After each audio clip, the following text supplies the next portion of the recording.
네, 여러분 안녕하세요. 옥경영 선생님입니다. 오늘은요, 선생님이랑 여러분이랑 수학책 78쪽, 79쪽을 같이 해볼 겁니다. 비례식의 성질을 알아볼 거예요. 자, 비례식이라고 하는 것은 무엇이었죠? 선생님이 정리를 해볼게요. 우리 지난 시간에 배웠어요. 비가 같은 두 비를 예를 들어서 2대 3과 4대 6은 비가 같아요. 그쵸? 비가 같은 게 아니라 비율이 같아요. 비율.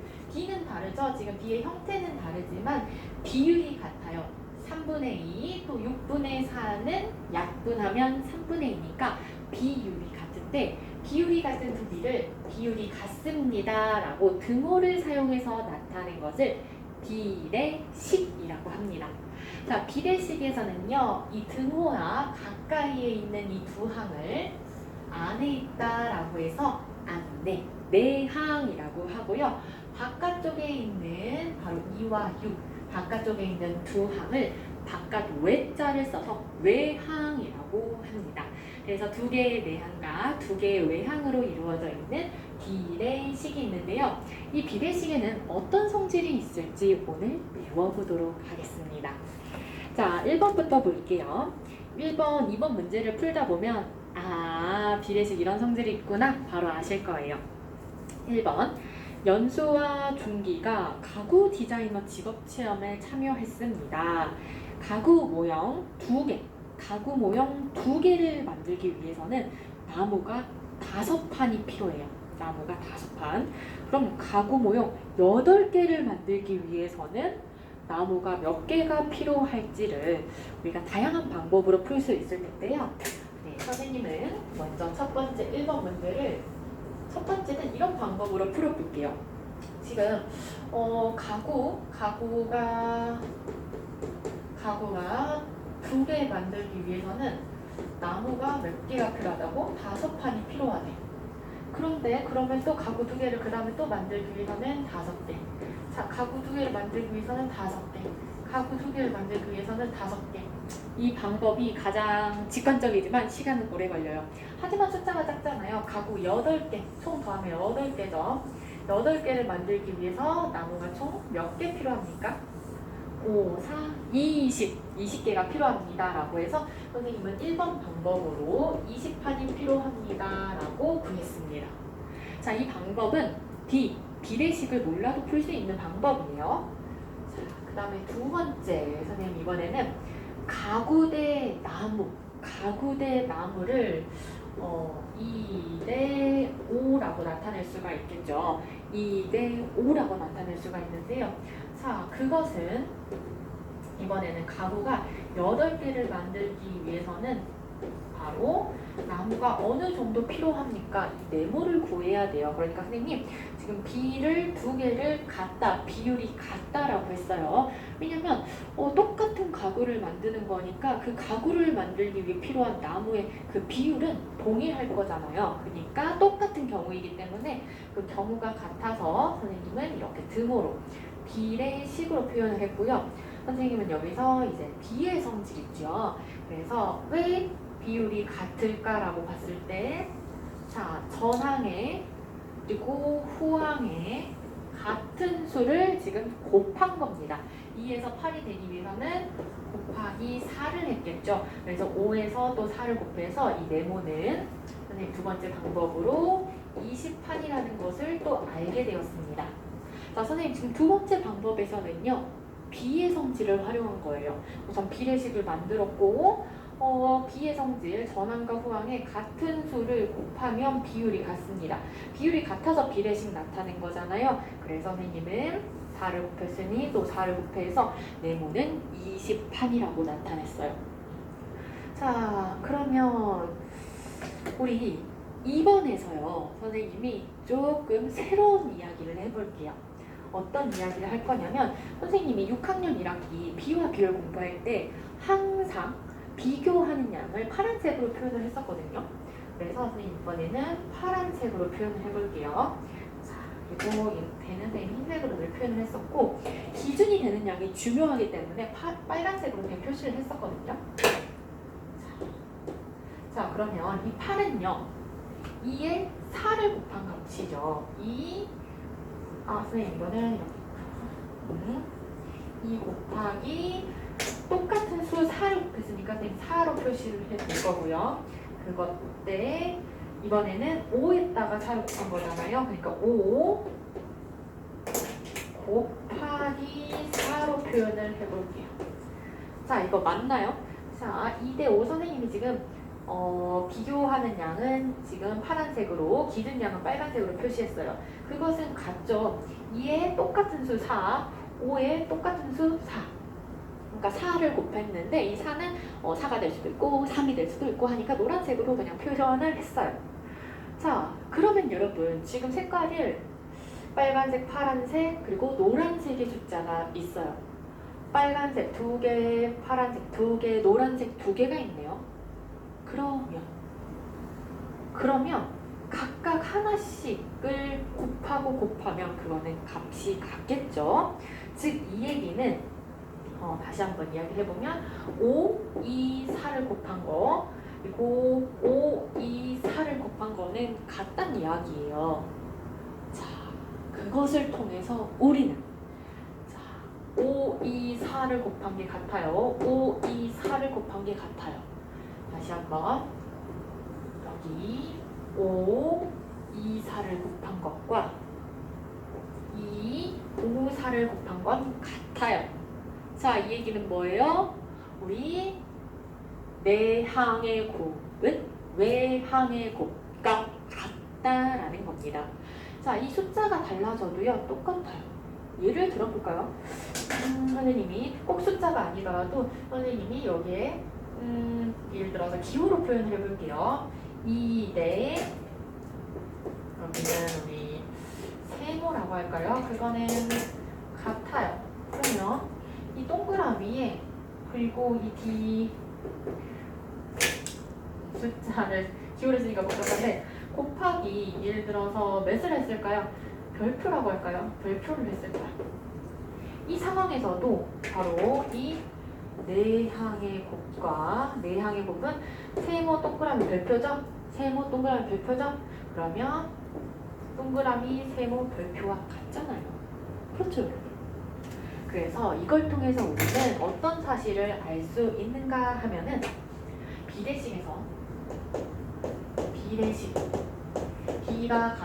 비율이 같은 두 비를 등호로 나타낸 식. 비례식에서 안에 있는 등호랑 가까이 있는 내항의 곱이에요. 합이 아닙니다. 내항의 곱과 그리고 가장 바깥쪽에 있는 외항의 곱은 같습니다. 자, 이게 바로 비례식의 성질입니다. 오늘 배우려고 하는 비례식의 성질은요, 비례식에서 내항의 곱과 외항의 곱은 같습니다. 우리 이걸 통해서 확인할 수 있었잖아요. 자, 그러면 선생님이 세 번째 방법으로요, 여기에 풀어볼까요? 여기 밑에까지 화면에 보일까요? 자, 세 번째 방법으로는 지금 똑같이 가구 2개를 만드는데 나무 5개가 필요해. 가구 8개를 만드는데 나무 어느 정도가 필요합니까를 보기 위해서 자, 내항의 곱과 외항의 곱이 같아요. 5 곱하기 8은 2 곱하기 네모와 같습니다. 자, 5 곱하기 8 얼마예요? 40이에요. 40이에요. 그러면 네모는 20이라는 것도 이렇게 알 수 있죠. 자, 어떤 방법이 편한지는 여러분이 그냥 선택을 하면 되는 거예요. 하지만 세 번째 방법도 있구나를 알기 위해서는 이 비례식의 성질이 필요한 거죠. 비례식에서 내항의 곱과 외항의 곱은 언제나 같다라는 거예요. 자, 그러면 2번 문제를 풀어보도록 하겠습니다. 자, 2번 문제는요.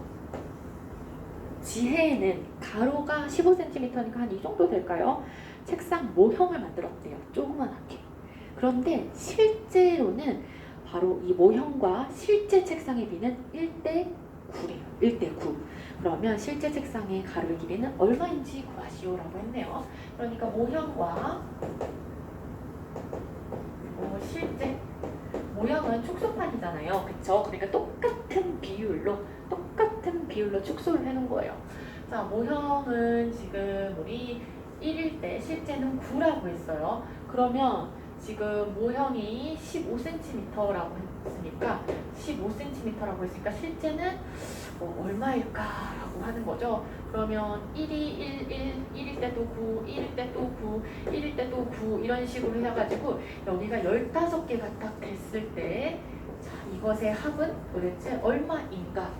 라고 구해보면 지금 15개가 됐다라고 했으니까 9가 15개가 있는 거잖아요. 그래서 9 곱하기 15를 한다면 9, 5, 45, 4 그리고 9, 1은 9에서 받아 올리면 4를 더하니까 135라는 것을 알 수 있겠네요. 자, 이게 첫 번째 방법에서 135라는 것을 알게 되었어요. 자, 그럼 두 번째 방법 해볼까요? 두 번째 방법에서는 모형대 실제가 1대 9잖아요. 그런데 모형을 15cm로 했을 때 실제는 도대체 얼마입니까를 물어본 거예요. 자, 우리 B의 성질 내항과 외항의 똑같은 수를 곱했을 때 비율은 같습니다. 곱하기 몇을 했어요? 곱하기 15를 했죠. 그럼 9에도 곱하기 15를 해줘야 되기 때문에 자, 네모는 9 곱하기 15 9 곱하기 15는 우리 여기서도 했었네요. 그래서 135라는 것을 또 알 수 있습니다. 자, 3번 해볼게요. 3번은 똑같은 B에서 지금 1대 9는 15대 네모에서 비례식에서 내항의 곱은 외항의 곱과 같습니다를 활용해서 자, 9 곱하기 15는 1 곱하기 네모라는 거죠. 자, 9 곱하기 15 뭐예요? 135이기 때문에 네모는 또 135가 나오겠어요. 자, 세 가지 방법 중에 여러분이 원하는 걸로 푸시면 되겠어요. 자, 3번 보면서 마무리를 해볼게요. 비례식을 모두 찾고 그 이유를 설명해 봅시다 라고 했죠. 자, 3번에는요, 우리 어떻게 해볼까요? 우선 3번. 첫 번째 문제는 3대 8은 9대 24라고 했어요. 자, 비례식이 맞는지 확인하는 방법은 무엇이 있을까요? 비례식이 맞는지. 비례식이라고 하는 것은 앞과 뒤, 두 B가 비율이 같아야 돼요. 그러니까 첫 번째 방법은 선생님이 이렇게 볼게요. 첫 번째 방법은 비율을 구해가지고 비율이 같은지 보면 되는 거예요. 그래서 비율이 같나라고 봐볼게요. 자, 8분의 3의 비율과 24분의 9의 비율이 같을까?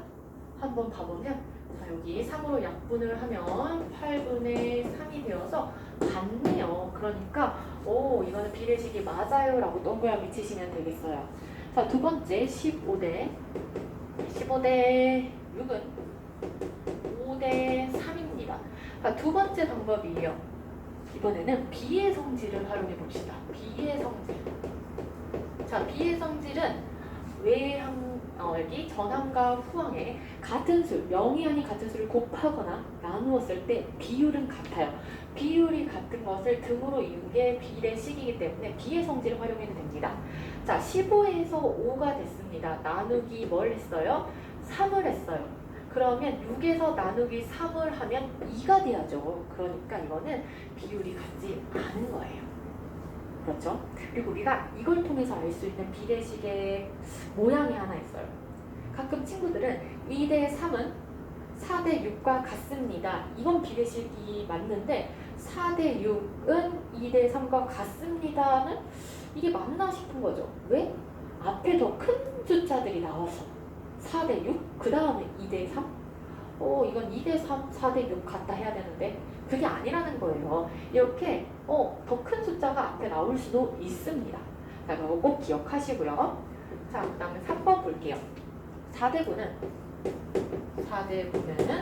9는 8대 19.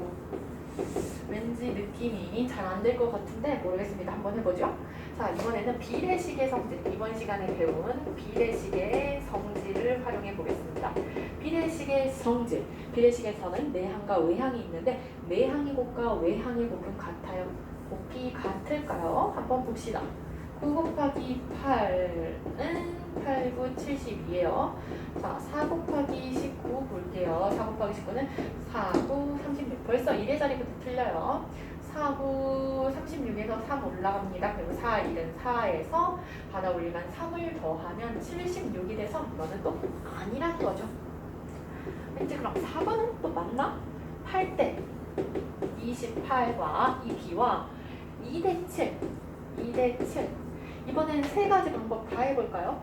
자, 먼저 비율을 구하는 거예요. 그러면 28분의 8 비율은 몇으로 약분할까요? 4로 약분하면 4분의 1이고요.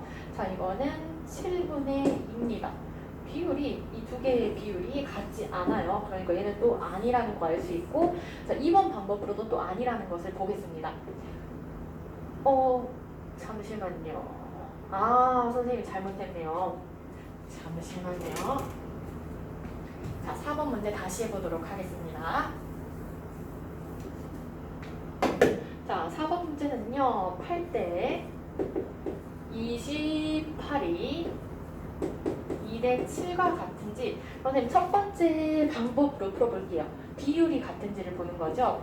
28분의 8과 7분의 2가 같은가를 보는 거예요. 자, 선생님 아까 약분을 잘못했는데, 자, 이거 약분을 8로 약분해 볼게요. 8, 2는 8, 그리고 8, 4, 8, 4, 8로 약분이 안 되구나. 아, 선생님이 착각을 해버렸습니다. 28분의 8 다시 해볼게요. 28분의 8이니까 이거는 그냥 4로 약분이 되는 거였어요. 4, 2, 4, 7. 네. 지금 비율이 같습니다. 자, 그 다음 B의 성질. 자, 나누기를 해준 거네요. 나누기 4. 28 나누기 4는 7. 이것도 맞고요. 그리고 비례식의 성질 8 곱하기 7, 56. 28 곱하기 2, 56. 그래서 내항과 외항이 곱비 같다라는 비례식의 성질 활용할 수 있습니다. 그래서 비례식이 맞는 거예요.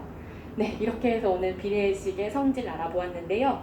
자, B의 성질은 전항과 후항에 0이 아닌 같은 수를 곱하거나 나누었을 때 비율은 똑같다라는 거고요.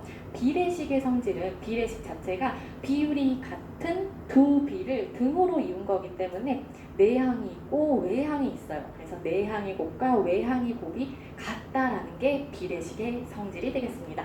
네, 오늘 수업은 여기까지 하고요. 다음 시간에는 비례식을 활용해서 여러 가지 문제를 풀어보고 그 다음 시간에는 드디어 비례 대분을 공부해 보도록 하겠습니다.